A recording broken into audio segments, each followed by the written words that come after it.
As a result of the Defence Strategic Review, see separate briefing link below, Australia is creating an amphibious armoured combined arms brigade to be stationed in Northern Australia. This brigade, the 3rd Brigade, quote, must be able to meet the most demanding land challenges in the region, unquote. It will be equipped with Boxer combat reconnaissance vehicles to locate the enemy and direct fire onto them, M1A2 SEPV3 Abrams tanks for anti-armour and other direct fire missions, AS-21 Redback infantry fighting vehicles to deploy infantry for assaults, and AS-9 Huntsman self-propelled guns for indirect fire. But what about air defence? How will this formation defend itself against the full spectrum of threats in high-end warfighting, where the Australian government says it will need to be able to operate?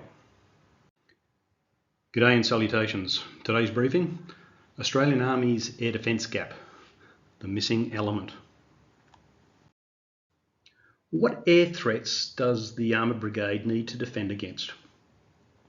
These will include laser and GPS guided artillery rounds, including 120, 122, 152 and 155mm, air-launched glide bombs and missiles, unmanned aerial systems, UAS, including loitering munitions, and fixed and rotary winged aircraft. These threats will vary in size, flight profiles, and speeds. To engage these threats, an organic point defence system is needed as part of a broader layered defence capability, because there will always be leakers.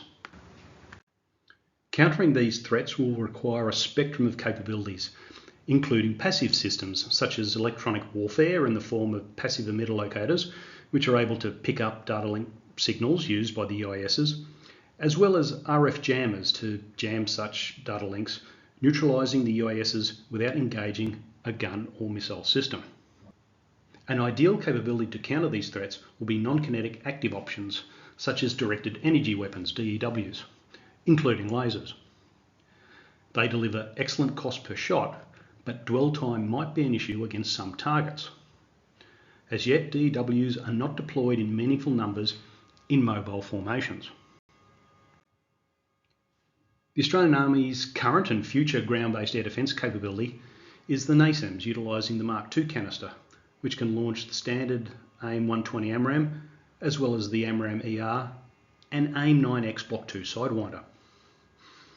The Sidewinder has an IR seeker and is used for shorter range engagements, while the AMRAAM and AMRAAM-ER radar-guided missiles are for longer ranged engagements out to and beyond 50 kilometres. Australia's NASAM capability comes in 2 platform configurations, one being in a palletised configuration deployed by the HX-77 8x8 truck. Complementing this is the high mobility launcher that will provide a more mobile capability. Based on the Hawkeye chassis, it also is able to launch the Sidewinder, AMRAAM and AMRAAM-ER. Although mobile, it lacks the survivability and mobility to effectively operate with the armoured units.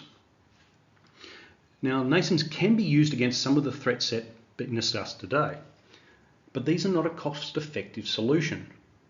And even if they are combat effective, there will always be leakers.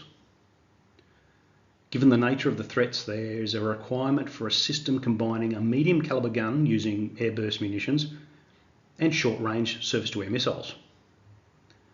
Obviously, for a mechanised unit, these need to be self-propelled systems with sufficient mobility and protection to operate with the manoeuvre units. Now, there are a number of self-propelled gun missile air defence systems available. In this briefing, I will discuss the 3 most likely options. The US acknowledged it had a capability deficiency in countering unmanned aerial systems, see UAS, so in 2018 expedited an interim solution in the form of M-SHORAD, now named Sergeant Stout. This is based on the Striker platform and entered service in 2021. There is also a prototype capability mounted on the AMP-V tracked vehicle, shown here. Both utilise the MOG modular weapon system that can be equipped with 8 Stinger SAMs together with a 30mm gun.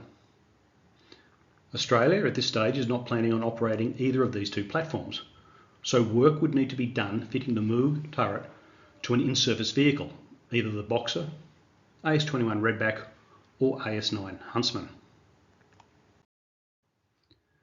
An older system is the Korean K30 Bio, in service since 1999.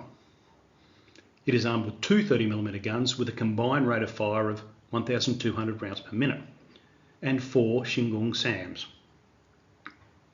It is mounted on the K200 infantry fighting vehicle chassis, which is lighter and smaller than the K21 chassis. If selected, it might be fitted to the AS-21 Redback or AS-9 Huntsman chassis. And finally, the German SkyRanger 30, which in German service will be based on the Boxer chassis. The remote controlled turret is armed with a 30mm gun with a rate of fire of 1,200 rounds per minute and an elevation of up to 85 degrees, allowing it to engage threats during their terminal dive. It is also armed with two Stinger or Mistral SAMs, however a 4 Mistral arrangement is possible, as is a version with 9 small anti-drone missiles. It has been ordered by Austria and Germany, with the prototype to be delivered at the end of the year. In summary, the Australian Government has stated that the Army must be able to meet the most demanding land challenges in the region. As the primary formation for this task, the Armoured Combined Arms Brigade must have all the required capabilities to be able to achieve the task. As currently planned, this brigade has no organic air defence capability and no kinetic counter-UAS capability.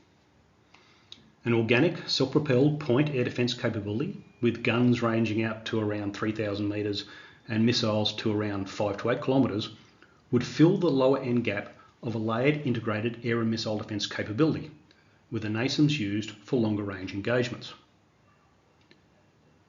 If all options can meet the capability requirements, the lowest risk would likely be the German SkyRanger 30, given it is already in production and mated to the Boxer vehicle, which Australia is building. Such a system, perhaps mounted on an unarmoured vehicle or palletised in a similar manner to NASAMS, could also provide the point defence element of a layered ground-based air defence capability for fixed installations, such as air bases and headquarters.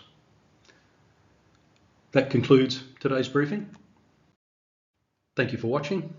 Happy to take suggestions for future briefings from subscribers, so please subscribe, like and share. Until next time, Vale de Cero.